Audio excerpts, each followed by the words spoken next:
మన ప్రభు రక్షకుడైన యేసుక్రీస్తు నామములో చేరువచ్చిన మీ అందరికీ ప్రత్యేకమైన వందనాలు తెలియజేస్తున్నాను. ఈ రాత్రికాల సమయంలో కూడా దేవుని వాక్యాన్ని వినటానికి మీరు చూపుతున్న ఆసక్తిని బట్టి మరి మిమ్మల్ని ఎంతో అభినందిస్తున్నాను. వాక్యాన్ని నేర్చుకుందాం.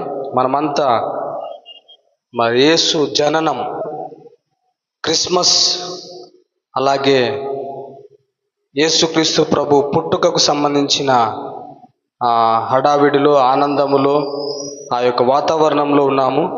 కాబట్టి కొంత క్రిస్మస్ సందేశాన్ని ఈ రాత్రికాల సమయం విందాం. ఈ రాత్రికాల సమయమే కాదు, ఇక వచ్చే ఆదివారాలు ఒకవేళ నేను వాక్యం చెప్తే క్రిస్మస్ సందేశాలే వినిపించాలని అనుకుంటున్నాను. ఎందుకంటే ఒక క్రిస్మస్ సందేశము సంవత్సరం అంతా సరిపోవటం లేదు. నవంబర్ 25 నుంచి డిసెంబర్ 25 వరకు అనేక సార్లు, అనేక కోణాలలో, అనేక విధాలుగా, అనేక వ్యక్తుల ద్వారా రకరకాల క్రిస్మస్ సందేశాలను వింటే యేసు ప్రభు జననము, ఆయన వచ్చిన కారణము, ఆయన ఇచ్చిన బహుమానము ఏంటో ఇవన్నీ మరి స్పష్టంగా మనం తెలుసుకోగలము. ఇప్పుడు కూడా ఈ రాత్రికాల సమయంలో క్రిస్మస్ సందేశాన్ని మనం విందాం. మత్తయి సువార్త 2వ అధ్యాయము, మత్తయి సువార్త 2వ అధ్యాయము 1 నుంచి 12 వచనాల వరకు చదువుకుందాం. మత్తయి సువార్త 2వ అధ్యాయము 1 నుంచి 12 వచనాలు చదువుకుందాం. తీశారమ్మా మీ బైబిల్లో? జాగ్రత్తగా చూడండి. రాజైన హేరోదు దినములయందు యూదయా దేశపు బెత్లెహేములో యేసు పుట్టిన పిమ్మట, ఇదిగో తూర్పు దేశపు జ్ఞానులు యెరూషలేమునకు వచ్చి, యూదుల రాజుగా పుట్టిన వాడెక్కడున్నాడు? తూర్పు దిక్కున మేము ఆయన నక్షత్రమును చూచి ఆయనను పూజింపవచ్చితిమని చెప్పిరి.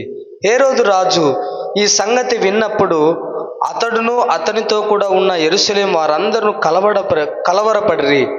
కాబట్టి రాజు ప్రధాన యాజకులకు, ప్రజలలో నుండి శాస్త్రులను అందరినీ సమకూర్చి క్రీస్తు ఎక్కడ పుట్టునని వారిని అడిగాను. అందుకు వారు యూదయా బెత్లెహేములోనే. ఎలయనగా యూదయా దేశపు బెత్లెహేమా, నీవు యూదా ప్రధానులలో ఎంత మాత్రం అల్పమైన దానము కావు. ఇశ్రాయేలును, నా ప్రజలను పరిపాలించు అధిపతి నీలో నుండి వచ్చును అని ప్రవక్త ద్వారా వ్రాయబడి ఉన్నదని అనేది. అంతటా హేరోదు ఆ జ్ఞానులను రహస్యముగా పిలిపించి ఆ నక్షత్రం కనబడిన కాలము వారి చేత పరిష్కరించి తెలుసుకొని, మీరు వెళ్ళి ఆ శిశు విషయమై జాగ్రత్తగా విచారించి తెలుసుకొనగానే నేనును వచ్చి ఆయనను పూజించుటకు నాకు వర్తమానము తెండని చెప్పి వారిని బెత్లెహేమునకు పంపెను. నాకు వారు రాజు మాట విని బయలుదేరిపోచుండగా, ఇదిగో తూర్పు దేశమున వారు చూచిన నక్షత్రం ఆ శిశువు ఉండిన చోటికి మీదుగా వచ్చి నిలుచు వరకు వారికి ముందుగా నడిచాను. వారు ఆ నక్షత్రమును చూచి అత్యానంద భరితులై ఇంటిలోనికి వచ్చి తల్లి అయిన మరియ ఆ శిశువును చూచి సాగిలపడి ఆయనను పూజించిరి. తమ పెట్టెలను విప్పి బంగారమును, సాంబ్రాణి బోలమును కానుకలుగా ఆయనకు అర్పించిరి. తరువాత హేరోదు నొద్దకు వెళ్ళవద్దవని స్వప్నం యందు దేవుని చేత బోధింపబడిన వారై వారు మరి ఒక మార్గమున తమ దేశమునకు తిరిగి వెళ్ళిరి. హల్లెలూయా. దేవునికి స్తోత్రం.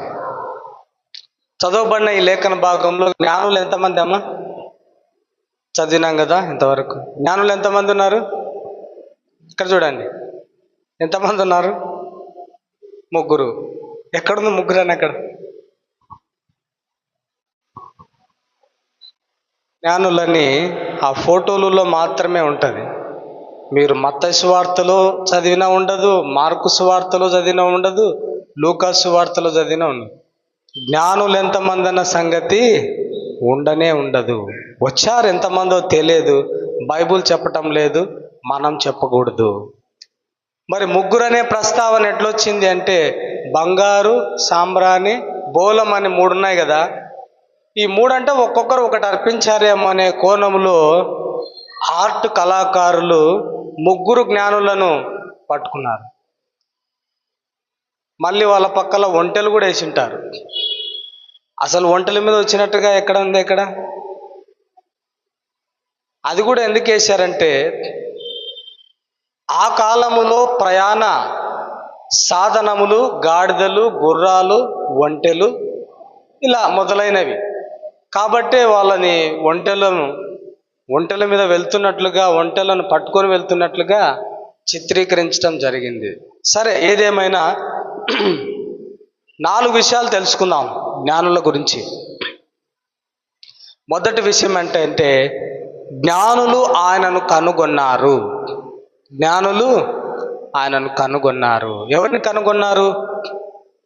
యేసుక్రీస్తుని. ఇది 1 నుంచి 10 వచనాల వరకు మనకు కనిపిస్తుంది. జ్ఞానులు యేసు ప్రభువును కనుగొన్నారని. ఈ జ్ఞానులు ఏ దేశపు వాళ్ళని రాయబడి ఉంది? తూర్పు దేశపు వాళ్ళని రాయబడింది. తూర్పున చాలా దేశాలు ఉన్నాయి.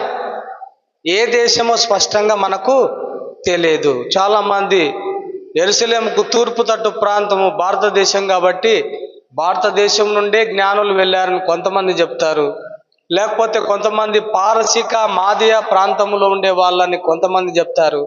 కొంతమంది బబులోను దేశము ఇశ్రాయేలు దేశం మీద దండెత్తి అందులో ఉన్న వారందరిని చెరగా తీసుకొని పోయినప్పుడు చాలామంది యూదులు మాదియా పారసీక దేశపు పరిపాలన కిందనే మగ్గిపోయి తిరిగి వాళ్ళ దేశానికి వెళ్ళలేదు. వాళ్ళు అక్కడే నిలిచి ఉన్నారు. అందులో ఉన్న వారే కొందరు ఈ విషయాన్ని కనుగొన్నారని కొంతమంది చెప్తారు. ఏదేమైనా జ్ఞానులు యేసును కనుగొన్నారు. హల్లెలూయా. బైబిల్లో లేని విషయాలు చెప్పకూడదు, ఉన్న విషయాలు మాత్రమే చెప్పాలా. ఇమాజిన్ చేస్తే మంచిదే కానీ ఆధారాలు చూపించాలా. ఊహించి చెప్పటం మంచిదే కానీ చరిత్ర గ్రంథాలు లేకపోతే ఇంకా ఏ గ్రంథాల్లో ఆ చరిత్ర ఆధారిత రుజువులు చూపిస్తే ఊహించి చెప్పటము మంచిదే. అయితే జ్ఞానులు యేసుక్రీస్తు ప్రభువును కనుగొన్నారు అని మాత్రమే మనము మొదటి విషయంగా చూస్తున్నాము. ఎలా కనుగొన్నారు అని మరొక ప్రశ్న వేసుకుంటే వారు ఇశ్రాయేలు దేశానికి తూర్పు దేశంలో వాళ్ళు ఉన్న దేశానికి మధ్యలో ఎంత దూరం ఉందో కూడా మనకు తెలియదు. 100 దూరం ఉందో, 100 కిలోమీటర్ల దూరం ఉందో, 1000 కిలోమీటర్ల దూరం ఉందో మనకు తెలియదు. అయితే ఈ జ్ఞానులు యూదయా దేశములో, యెరూషలేములో, ఇశ్రాయేలు దేశములో ఒక రాజు పుడతాడు. పుట్టినప్పుడు ఒక నక్షత్రము వెలుగుతుంది. నక్షత్రము వెలిగినప్పుడు అక్కడ రాజు ఉద్భవించాడు, జన్మించాడన్న సంగతి మాత్రము వీళ్లకు తెలుసు. జ్ఞానులు అంటే ఈ జ్ఞానము నక్షత్రాలను చూచి రాజు పుడతాడు అని తెలుసుకునే జ్ఞానం ఏంటంటే ఆకాశము నక్షత్రాలను పరిశోధించే జ్ఞానవంతులను శాస్త్రవేత్తలను ఏమంటారంటే ఖగోళ శాస్త్రవేత్తలు అంటారు. ఖగోళ శాస్త్రవేత్తలు అంటారు.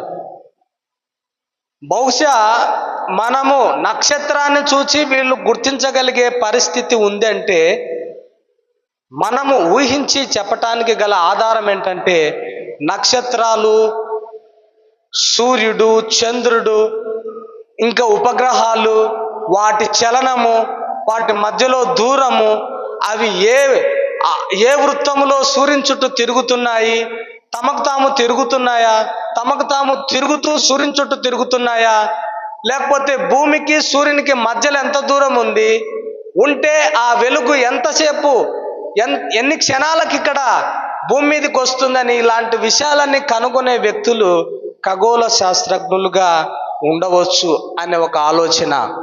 లేకపోతే నక్షత్రము పుట్టినప్పుడు రాజు ఉద్భవిస్తాడన్న సంగతి పాత నిబంధన గ్రంథ లేఖనాలలో అనేక చోట్ల చెప్పబడ్డది. బహుశా ఆ జ్ఞానవంతులు యూదులే కూడా కావచ్చు. వాళ్ళ లేఖనాలను గ్రహించి అక్కడ ఒక రాజు పుడతాడన్న సంగతిని గ్రహించిన వ్యక్తులు ఏమో మనకు తెలియదు. ఎందుకంటే ఇశ్రాయేలు దేశంలో ఒక గొప్ప రాజు ఉద్భవిస్తాడన్న సంగతి దేవుడు తన ఆత్మ ద్వారా అనేక ప్రవక్తల ద్వారా రాయించుకుంటూ వస్తున్నాడు. మెట్టుకు ఒక లేఖనాన్ని చూద్దాం. సంఖ్యాకాండము 24:17 ఎవరైనా చదవండి త్వరగా తీసి. సంఖ్యాకాండము 24:17 వచనం. సంఖ్యాకాండము 24:17 గట్టిగా చదవండి అమ్మా. అతడు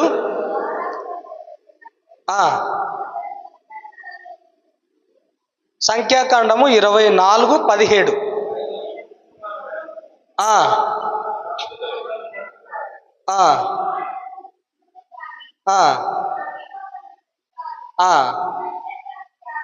చూడండి, మాట వినండి. నక్షత్రము యాకోబులో ఉదయించును అని కొన్ని వేల సంవత్సరాల క్రితమే సంఖ్యాకాండములో రాయబడ్డది. నక్షత్రము యాకోబులో ఉదయించును. ఆ నక్షత్రం ఎవరో కాదు, యేసు ప్రభు. ఆ యేసు ప్రభుకు గుర్తుగా ఆకాశంలో నక్షత్రము ఉదయించునన్న మాట దీనికి అనుసంధానమో ఏమో ఆ జ్ఞానవంతులు ఇంకా ఏ పరిశోధనలు, ఏ లేఖనాలు ఆధారంగా తీసుకున్నారో, పరిశుద్ధాత్మ దేవుడు వారికి ఎంత జ్ఞానాన్ని ఇచ్చాడో ఇది కనుగొనటానికి మనకు తెలియదు. ఎట్టకేలకు వీళ్ళు నిజంగానే కనుగొన్నారు రాజుగా పుట్టిన వ్యక్తిని. వాళ్ళు జ్ఞానవంతులే అని, వాళ్ళు కనుగొన్నది నిజమే అని, వాళ్ళు ఎంచుకున్న మార్గము ఖచ్చితమే అని, ఆకాశంలో పుట్టిన ఆ నక్షత్రాన్ని వెంబడించటము నిజమే అని మనకు చివరికి ఎలా తెలుస్తుందంటే యేసును కనుగొన్న తర్వాత తెలుస్తుంది వాళ్ళు నిజమైన జ్ఞానులే అని. అయితే దేవుని బిడ్డలారా వినండి, ఈ జ్ఞానులు కొన్ని వేల వందల కిలోమీటర్లు నడిచి తూర్పు దేశంలో పుట్టిన నక్షత్రాన్ని చూచి ఆ నక్షత్రము దారి చూపుతుంటే వాళ్ళు యేసును కనుగొనటం ప్రారంభించారు, ప్రయాణాన్ని ప్రారంభించారు. యేసును కనుగొనే సమయానికి ఎంతకాలం అయింది? జ్ఞానులు తూర్పు దేశం నుండి నక్షత్రము చూచిన కాలము నుండి ఆ ప్రాంతానికి చేరుకోవటానికి ఎంతకాలం అయింది? మా అంటే నెల రోజులు అయింటదే. దగ్గర 2 సంవత్సరాలు పట్టి ఉండవచ్చు. ఇది కూడా పర్టికులర్గా చెప్పటం లేదు. ఎందుకు 2 సంవత్సరాలుగా పట్టి ఉండవచ్చు అంటే హేరోదు ఏం చెప్తాడంటే, మీరు నక్షత్రాన్ని కనుగొనిన సమయము ఇప్పుడు ఇక్కడికి వచ్చిన సమయము క్యాలిక్యులేట్ చేస్తే అప్పటికి 2 సంవత్సరాలు అయింది. అందుకోసమే హేరోదు 2 సంవత్సరాల లోపు పిల్లలందరినీ చంపేయటము జరుగుతున్నది. అయితే దేవుని బిడ్డలారా, జ్ఞానము కలిగిన ఈ జ్ఞానులు, తూర్పు దేశపు జ్ఞానులు యేసును ఎన్నో ఒడిదుడుకుల మధ్యలో ఎంతో ప్రయాణాన్ని చేసి, ఎంతో జ్ఞానాన్ని వెచ్చించి, ఎంతో తెలివిని బుద్ధిని ఉపయోగించి, ఎన్నో కష్టాలను శ్రమలను అనుభవించి, ప్రయాణపు భారాలను భరిస్తూ చివరికి ఆకాశములో నక్షత్రాన్ని చూచి ఆ నక్షత్రాన్ని వెంబడించి యెరూషలేముకు సమీపించారు. యెరూషలేము వచ్చిన తర్వాత ఇక నక్షత్రం కనలేమో అప్పటికి. అందుకోసమే వచ్చి యెరూషలేముకు వచ్చి వాళ్ళని అడుగుతున్నారు, యూదుల రాజుగా పుట్టినవాడు ఎక్కడున్నారు అని. అంటే వెంటనే హేరోదు వీళ్ళు జ్ఞానులే అని ఆయనకు అర్థమైంది. వీళ్ళ వస్త్రధారణ ఎలా ఉందో తెలియదు, వీళ్ళు చెప్పే మాటలు, వీళ్ళ యొక్క ప్రవర్తన, వీళ్ళ యొక్క ప్రభావితమైన ఆ ప్రభావవంతమైన జీవితము, ఎంత దూరం నుంచి వచ్చే ప్రయాణించిన ఆ ప్రయాణము, వాళ్ళు ఎదుర్కొన్న కష్టాలు, ఇవన్నీ గమనించి హేరోదు, నిజమేనా మేమిప్పుడు పరిపాలిస్తున్న పరిపాలకులము, రాజులము మేం కాదా? మా రాజరికాన్ని అనగగొట్టే ఒక వ్యక్తి వస్తాడా? అతడు పుట్టాడా? అది అలా జరుగుతుందా అని యాజకులను, ప్రధాన యాజకులను, శాస్త్రులను, పరిసయ్యులను అందరినీ పిలిపించి కనుగొనండి, మీ గ్రంథాల్లో అలా జరుగుతుందా? రాజు పుడతాడని ఉందా? తీయండి, లేఖనాలు చదవండి అని చెప్తే వాళ్ళు చెప్పారు, నిజమేనయ్యా, యూదుల రాజుగా ఒక వ్యక్తి పుడతాడు, అది కూడా బెత్లెహేములోనే. బెత్లెహేముకు యెరూషలేముకి ఎంత దూరం ఉంది? మహా అంటే 8 మైళ్ళు, లేకపోతే అంతకంటే తక్కువనేనేమో. నాకైతే తెలియదు, పుస్తకాల్లో రాసిన మాటలు చెప్తున్నాను. బహు కొద్ది దూరమే. యెరూషలేములో అడుగుతున్నాడు, విచారణ జరుగుతుంది. బెత్లెహేములో అక్కడ పుట్టి యేసుక్రీస్తు ప్రభు అప్పటికే 2 సంవత్సరాలు దగ్గర అవుతుంది. అయితే అతడు బెత్లెహేములో ఉన్నాడు, ఆ ప్రాంత పరిసర ప్రాంతంలో ఉన్న నజరేతులో ఉన్నాడు. మనకు కన్ఫామ్గా అక్కడ తెలియదు, కానీ రాజు పరిశోధించమని చెప్పినప్పుడు లేఖనాల్లో నిజమేనయ్యా, పుడతాడు, బెత్లెహేములో పుడతాడు.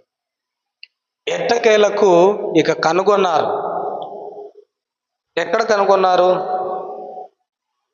ఆ వచనాన్ని చూద్దాం. 9వ వచనం చదవండి. వారు రాజు మాట విని బయలుదేరిపోచుండగా ఇదిగో తూర్పు దేశంలో వారు చూచిన నక్షత్రం. చూడండి, మరణ నక్షత్రం దారి దొరుకుతుంది. ఆ శిశువు ఉండిన చోటికి మీదుగా వచ్చి నిలుచు వరకు వారికి ముందుగా నడిచెను. వారు ఆ నక్షత్రంను చూచి అత్యానంద భరితులై ఇంటిలోనికి వచ్చి తల్లి అయిన మరియను, శిశువును చూచి. చివరికి ఏమైంది? జ్ఞానులు కనుగొన్నారు యేసుక్రీస్తు ప్రభును.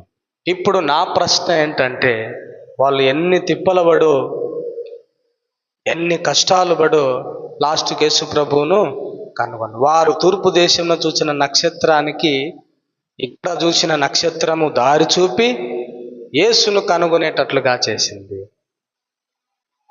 ఇప్పుడు నా ప్రశ్న ఏంటంటే, ఇప్పటి జ్ఞానులు యేసును కనుగొంటున్నారా? హల్లెలూయా. ఇప్పుడు కూడా చాలా మంది జ్ఞానులు ఉన్నారు కదా, యేసును కనుగొంటున్నారా? నిజమైన జ్ఞానులైతే యేసును కనుగొంటారు. యేసును కనుగొన్నవారు ఒకసారి చేయొద్దండి, మీ చేతులు చూపించండి. యేసును కనుగొన. ఇంకా కనుగొనలేనమ్మా, మరి చేతులు చూపించడానికి? యేసును కనుగొన్నారంటే మీరు జ్ఞానవంతులే. హల్లెలూయా. వాళ్ళు, ఆ జ్ఞానులు, తూర్పు దేశపు జ్ఞానులు ఎంతో శ్రమ, వేదన, ప్రయాణము, తెలివి, బుద్ధి ఇవన్నీ వెచ్చించి చివరికి యేసును కనుగొన్నారు. కానీ ఇప్పుడు కూడా ఈ నవ్వెడేస్ ఈ దినాల్లో కూడా జ్ఞానవంతులు, తెలివి పరులు, బుద్ధి కలిగిన వాళ్ళు, వివేచన కలిగిన వాళ్ళే యేసును కనుగొంటూ ఉన్నారు. ఎవరు జ్ఞానవంతులు? ఈ వస్తువులను కనుగొన్నవారు, వాళ్ళను కూడా జ్ఞానవంతులే అని అంటాం. కానీ ఒకడు సర్వలోకమునంతా కనుగొని యేసును కనుగొనకపోతే వాడు అజ్ఞాని అని పిలువబడతాడు. జ్ఞానవంతులు యేసును కనుగొంటారు. జ్ఞానవంతులు విమోచకుని కనుగొంటారు. జ్ఞానవంతులు నిత్య జీవాన్ని కనుగొంటారు. జ్ఞానవంతులు రక్షకుని కనుగొంటారు. అన్నీ కనుగొని నిజమైన రక్షకుని కనుగొనకపోతే వాళ్ళు జ్ఞానవంతులు అని అనిపించుకోరు, వారు అజ్ఞానులు. వాళ్ళ జ్ఞానము దేవుని దృష్టిలో వెరితనం, తెలివిలేంది. అయితే చాలామంది ఈరోజు వరకు అనేక మంది జ్ఞానవంతులైన వారు యేసును కనుగొంటూనే ఉన్నారు. అనేక మత గ్రంథాలు చదివి వేరే మతంలో ఉన్నామని చెప్పుకున్న వాళ్ళు యేసే నిజ దేవుడు అని చెప్తున్నారు. కులాలు, మతాలు ఉన్నాయి లోకంలో, మనం ఎంత వద్దనుకుంటున్నా. ఉన్నత కులంలో మేము పుట్టామని వాళ్ళు ఎన్నో అన్వేషణలు ప్రారంభించి వెదకి వెదకి వెదకి వెదకి చివరికి యేసును కనుగొంటున్నారు. దేవునికి స్తోత్రం కలుగును గాక. జ్ఞానవంతులు ఎప్పటికైనా యేసుని కనుగొంటారు. జ్ఞానవంతులు యేసు ప్రభువును ఎప్పటికైనా ఎరుగుతారు, కనుగొంటారు. ఈ రోజు వరకు ఇంకా జ్ఞానవంతులుగా లేని వారు ఎంతో మంది ఉన్నారు. నేను చెప్పేది ఏంటంటే, యేసును కనుగొనని ప్రతి వ్యక్తి, యేసును కనుగొనని లోకంలో ఉండే వాళ్ళంతా, కనుగొనని, తెలుసుకొని, ఎరగని ఇంకా లోకంలో ఉండే వాళ్ళంతా అజ్ఞానులే. దేవుని వాక్య ప్రకారము యేసును కనుగొంటేనే జ్ఞానవంతులు. అపోస్తులైన పౌలు అంటాడు, నేను యేసును కనుగొనటానికి సమస్తమును నష్టంగా ఎంచుకున్నాను. అంత నష్టంగా ఎంచుకున్నాను. నాకున్న జ్ఞానము, నాకున్న తెలివి, నాకున్న ఉన్నతమైన ఆ కీర్తి ప్రతిష్టలు, చదువు అంత నష్టంగా ఎంచుకొని యేసును కనుగొన్నాను. అందుకే నాకు యేసే జ్ఞానమై ఉన్నాడు అని అపోస్తులైన పౌలు చెప్తున్నట్లుగా మనం చూస్తున్నాం. దేవుని బిడ్డలారా, మనం కూడా దేవుని మందిరానికి వస్తున్నాం. చాలా సంవత్సరాల క్రితం నుండి బయట కూర్చుని వాక్యాన్ని వింటున్న వాళ్ళు కూడా యేసు అనే పేరు ఎరగని వాళ్ళే లేరు మన సరౌండింగ్ ఏరియాలో. కానీ యేసుని కనుగొంటున్నారా? ఏమని కనుగొంటున్నారు? జ్ఞానులు తూర్పు దేశంలో ఉన్న నక్షత్రాన్ని చూసి అంత దూరము ప్రయాణము చేసి వచ్చి ఏదో ఒక సామాన్యమైన శిశువు అయినా ఈయనను కనుగొనటానికే మేము వచ్చిందని అనుకోలేదు. ఆయన ఎంత గొప్ప రాజో, ఆ రాజు ఏం చేస్తాడో, ఆ రాజు ప్రజలను రక్షించటానికి తన ప్రణాళిక ఏంటో అంతా ఆ జ్ఞానులకు తెలుసు. కాబట్టి ఉన్నతమైన వ్యక్తిని కనుగొని వాళ్ళు అత్యానంద భరితులుగా ఉన్నట్లుగా లేఖనాన్ని మనం చూస్తున్నాం. దేవుని బిడ్డలారా, మీరు యేసును కనుగొంటే, రక్షకుని కనుగొంటే మీరు జ్ఞానవంతులే. ఇంకా కనుగొనక, ఇంకా ఆయన ఏం చేస్తాడో తెలియక, ఇంకా ఆయన నీకేమిస్తాడో తెలియక, నిత్య జీవం కొరకు ఆయన ఏం చేశాడో తెలియక, నిత్య జీవాన్ని నిన్ను తీసుకొని పోవటానికి నీ కొరకు నీకు ఉచితంగా ఏమిచ్చాడో నువ్వు తెలియక అజ్ఞానములోనే ఉంటే, నీవు నీ కళ్ళు తెరిచి తెలివిని ఉపయోగించి, బుద్ధిని ఉపయోగించి జ్ఞానవంతులుగా ఉండాలి. ఒక వచనాన్ని చదువుదాం, చూడండి. యోహాను సువార్త 8:24 చదవండి. యోహాను సువార్త 8:24 చదవమ్మా. కాగా, కొంచెం స్పష్టంగా బిగ్గరగా చదవండి. కాగా మీ పాపములోనే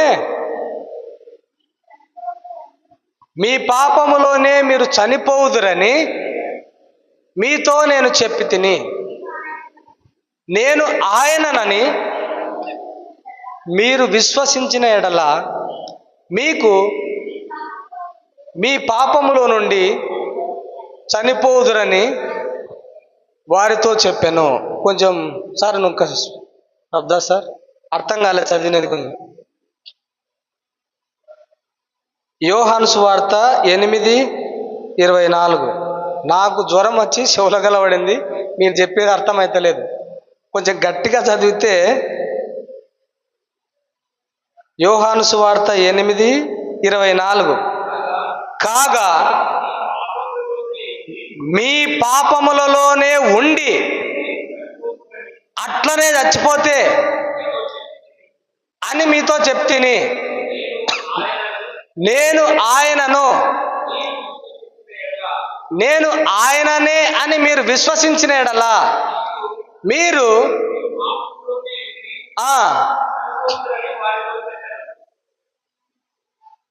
మీ పాపములోనే మీరు చచ్చిపోతారు అని నేను చెప్పాను.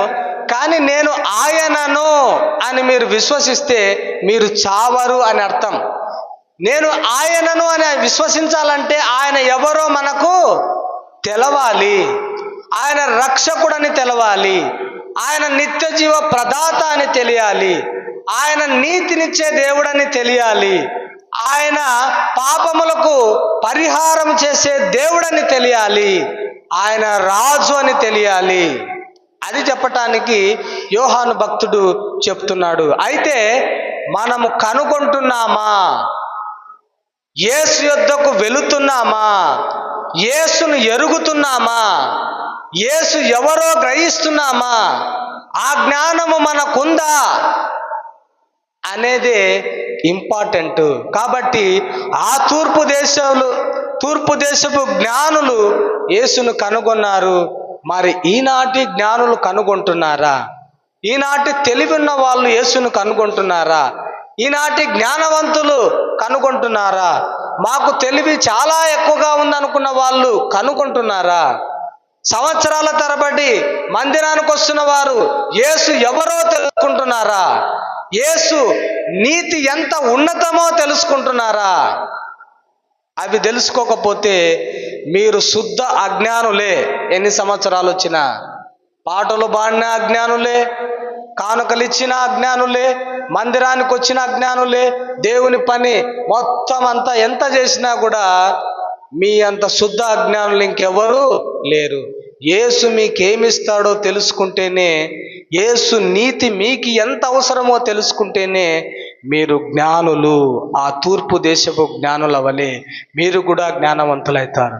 ఊరికే మాకు జ్ఞానం ఉంది, పొలం సంపాదించాం, జ్ఞానం ఉంది, డబ్బు సంపాదించాం, జ్ఞానం ఉంది, వాళ్ళను వీళ్ళను ఓడిస్తాము, జ్ఞానం ఉంది, బలగం ఉంది అని అనుకుంటే మీ అంత శుద్ధ అజ్ఞానులు ఇంకెవరు లేరు. రెండో విషయాన్ని ఆలోచన చేద్దాం.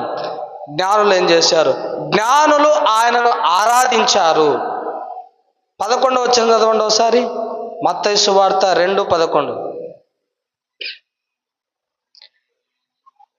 10, 11 రెండు కలిపి ఉంటాయి, చదవండి. వారు ఆ నక్షత్రమును చూచి అత్యానంద భరితులై ఇంటిలోనికి వచ్చి తల్లి అయిన మరియను ఆ శిశువును చూచి సాగిలపడి ఆయనను పూజించిరి. హల్లెలూయా! గట్టిగా చెప్దాం, హల్లెలూయా. రెండవ విషయం ఏంటంటే ఆ జ్ఞానులు ఆయనను ఆరాధించిరి. తూర్పు దేశము నుండి ఎంతో శ్రమపడి వందల వేల కిలోమీటర్లు నడిచి అనేక పుస్తకాలు చదివి నక్షత్రము ఆకాశములో చూచి దాన్ని జాడబట్టుకొని వెళ్ళి చివరికి యేసును కనుగొని, ఇక కనుగొన్నప్పుడు ఎలా ఉంటుంది? ఎంత ప్రయాసపడి కనుగొన్నప్పుడు వెంటనే అమ్మయ్యా ఇక కనుగొన్నాము రక్షకునని సాగిలపడి సాష్టాంగపడి ఆయనను పూజించారు.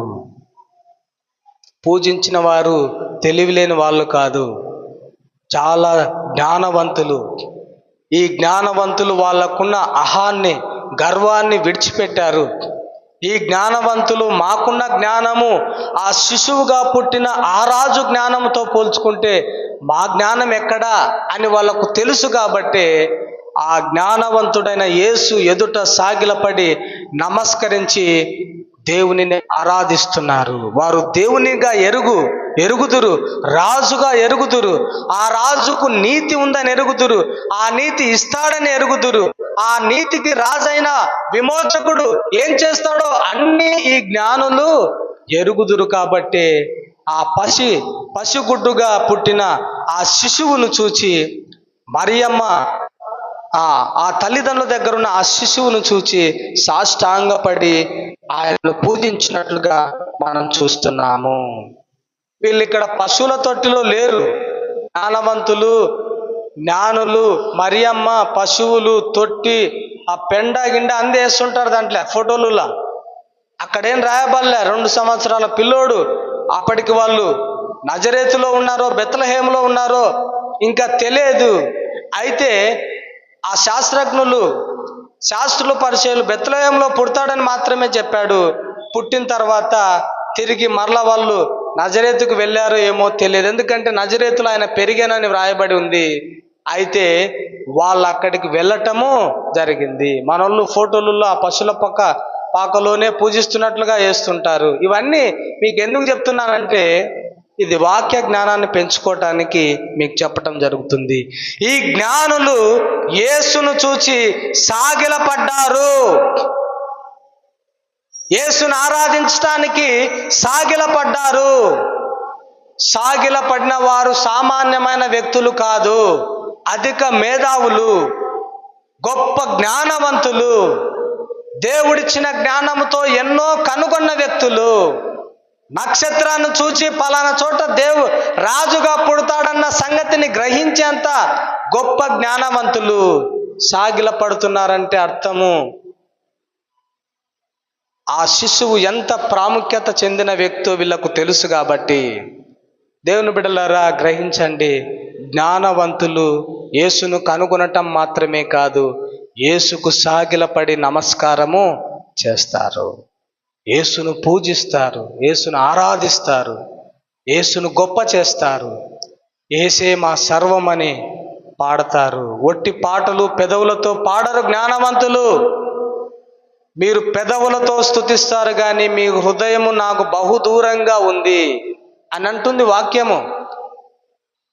పెదవులతో స్తుతించడం ఏంటి, అంతరంగముతో స్తుతించడం ఏంటి అనేది దేవునికి తెలుసు. ఈ రాజు గొప్పతనము గ్రహించి సాగిలపడటం వేరు, ఊరికే చర్చిలోకి వచ్చి అలా బోర్లబడి దేవుని స్తుతించటము వేరు. సాగిలపడి స్తుతించటములో ఎంతో అర్థం ఉంది.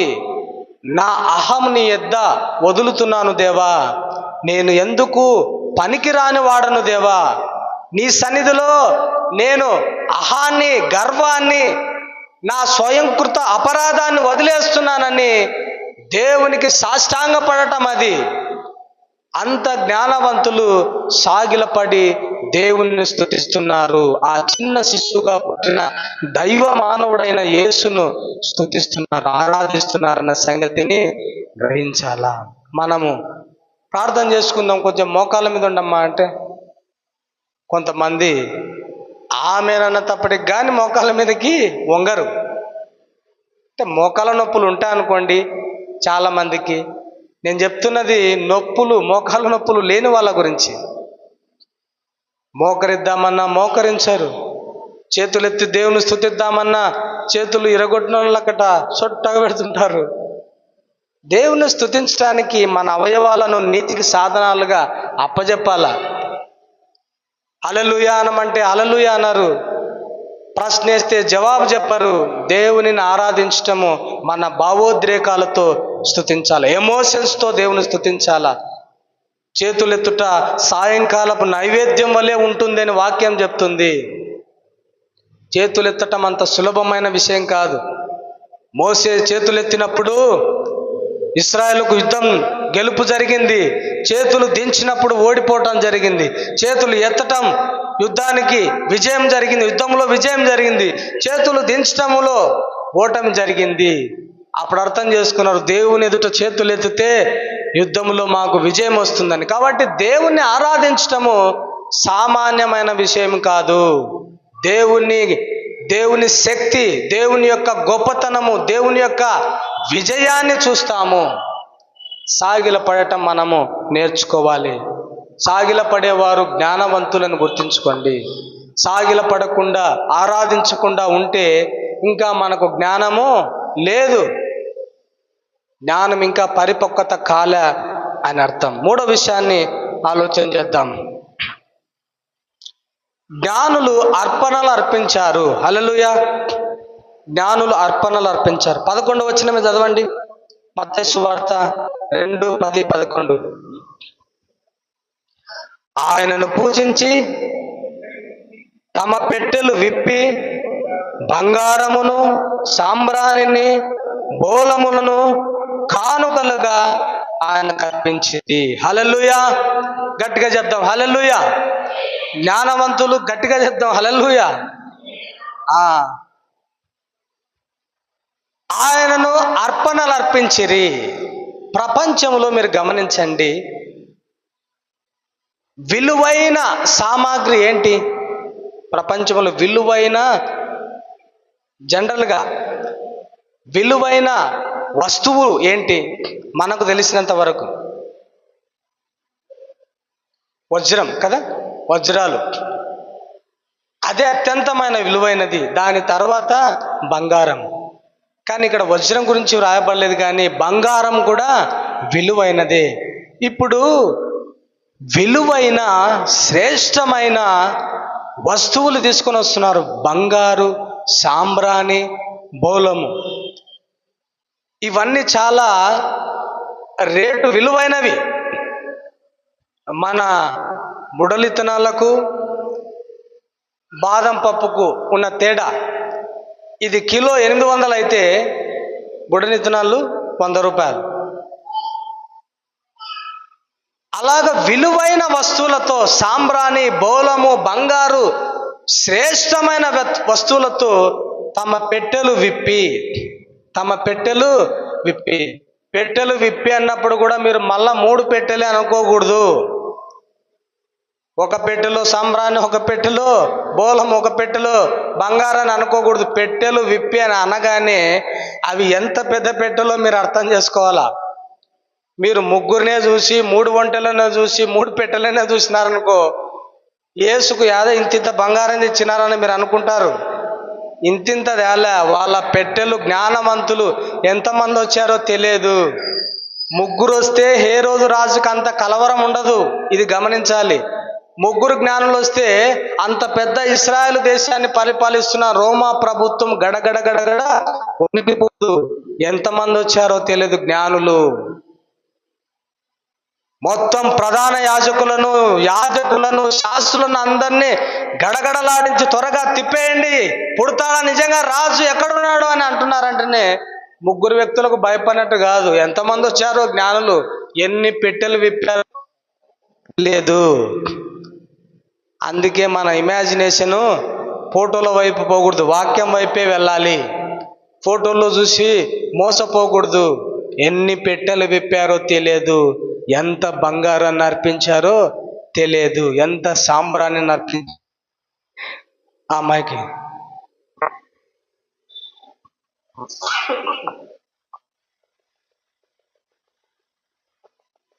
ఎంత బోలం అర్పించారో తెలియదు.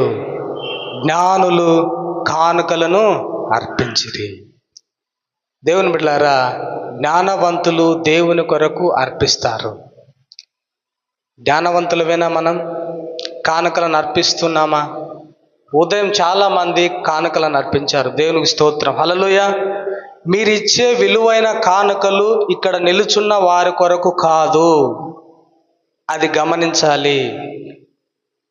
మీరు ఇచ్చే విలువైన శ్రేష్టమైన కానుకలు, ఇందులో వేసే కానుకలు కానీ, వ్యక్తిగతంగా తెచ్చే కానుకలు కానీ, సభ్యత్వపు కానుకలు కానీ, పెయింట్ కొరకు దేవుని మందిరాన్ని ఒక అందమైన సుందరమైన మందిరంగా తీర్చడానికి ఇచ్చే కానుకలు కానీ, ఇక్కడ నిలుచుండి బాధ్యతను చేపట్టి పని చేస్తున్న వ్యక్తుల కొరకు కాదు.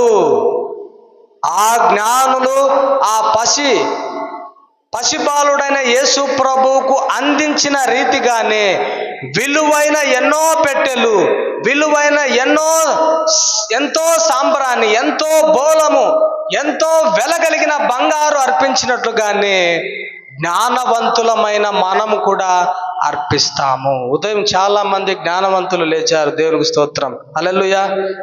వచ్చే వారము మరి ఎక్కువగా జ్ఞానవంతులు, వాళ్లకు జ్ఞానం వెలుగుతుందని మేము అనుకుంటున్నాము. దేవుని బిడ్డలారా, దేవుని కొరకు అర్పించటము, దేవుని సేవ చేస్తున్న వాళ్ళ కొరకు అర్పించటం కాదు, అది కేవలం దేవునికి మాత్రమే అర్పించటము. కళ్ళ ఎదుట దేవుని పని జరుగుతూ ఉన్నప్పుడు మనము దానికోసము ధారాళంగా కానుకలను అర్పించాలి. ఈ జ్ఞానవంతులు తూర్పు దేశము నుండి ప్రయాణించి 100,000 కిలోమీటర్లు ప్రయాణించి, వాళ్ళకున్న ప్రయాణ సాధనాలేంటో మనకు తెలియదు, కానీ ఎన్ని పెట్టెలు తెచ్చారో, ఎంత బంగారు తెచ్చారో, ఎంత సాంబ్రాణి తెచ్చారో, ఎంత బోలము తెచ్చారో, యేసు కొరకు అర్పించడానికి వాళ్ళు ఎంతో ఉత్సాహముతో వచ్చారు. యేసు ఎంత విలువైన వ్యక్తో వారు ఎరిగి ఉన్నారు కాబట్టి ఎంత విలువైన బంగారు తెచ్చారో మనకు తెలియదు. అవతల వ్యక్తి విలువను బట్టి మనం కానుకలు తీసుకుపోతుంటాం. అది మీకు తెలుసా? హల్లెలూయా. యాదో పూరి గుడిసె కొట్టాల్లో పెళ్లి చేసుకున్న తోళ్లకు 200 చీర 300 చీర తీసుకొని పోతుంటారు. 60 లక్షలు కట్టి ఇల్లు కట్టించుకున్నాడంట. మా బంధువులు అంటే ఎంత విలువైన వస్తువులు తీసుకొని పోతాం. 5,000 చీరలు, లేకపోతే 10,000 బీరువాలు, లేకపోతే 15,000 డబల్ కాట్ మంచాలు కానుకలు ఇవ్వటానికి తీసుకొని పోతాం. అవతల విలువ పెరిగే కొలది యువతల కానుకల విలువ కూడా పెరుగుతుంది. ఇది సహజంగా లోకంలో మనం అన్ని చోట్ల గమనిస్తున్నాము. ఈ జ్ఞానులకు పుట్టిన ఆ రాజు విలువ తెలుసు. ఈ తూర్పు దేశపు జ్ఞానులు ఎంతమందో మనకు తెలియదు. పుట్టిన రాజు యొక్క విలువ, అతని యొక్క స్టేటస్, అతడు ఏం చేస్తాడో, అతడు ఎంత గొప్పవాడో తెలుసు. తెలిసినప్పుడు ఏదో ఇంతింత ముక్కురాయికి చేపించుకున్నట్లుగా ఇంతింత బంగారుగా తీసుకుపోయింది. వాళ్ళు పెట్టెలు విప్పి ధారాళంగా దేవునికి సమర్పించడానికి వెళ్ళారు. ఇలా ఎప్పుడు మీరు వాక్యం వినిండరు. ఎందుకంటే మీరు ఫోటోలు చూసే వాక్యం ఇమాజిన్ చేసుకుని ఉంటారు. చెప్పే వాళ్ళు కూడా అలాగే చెప్పింటారు. ఎంత బంగారం అర్పించినారో మనకు తెలియదు. విలువైన, శ్రేష్టమైన ఈ విషయాలు ఎందుకు చెప్తున్నానో తెలుసా? మీరు జ్ఞానవంతులుగా ఉండి ఆ జ్ఞానముతో సమృద్ధిగా దేవుని పరిచర్య కోసము, సమృద్ధిగా దేవుని పని కొరకు, సమృద్ధిగా దేవుని కొరకు అర్పించాలి. డిసెంబర్ 25 రాబోతుంది. ఆ 25 ఆనాడు పుట్టిన యేసు ప్రభు జనన దినంగా పురస్కరించుకొని గొప్పగా వేడుక జరుపుకోబోతున్నాము.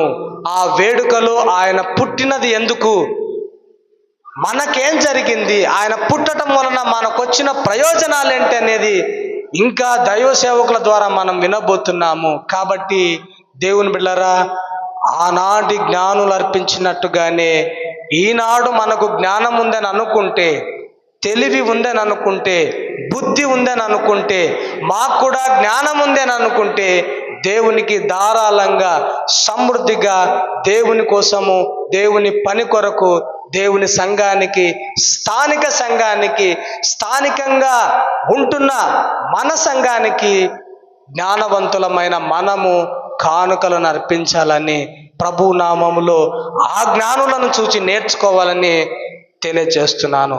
మరొక విషయాన్ని చెప్పి ఇక ముగిస్తాను. ఇక అన్నిటికీ రెఫరెన్సులు చూపిస్తే సమయం చాలదు. చాలా రెఫరెన్సులు ఉన్నాయి, సమయం చాలదు. ఆ 4 విషయాన్ని చెప్పి నేను ముగిస్తాను.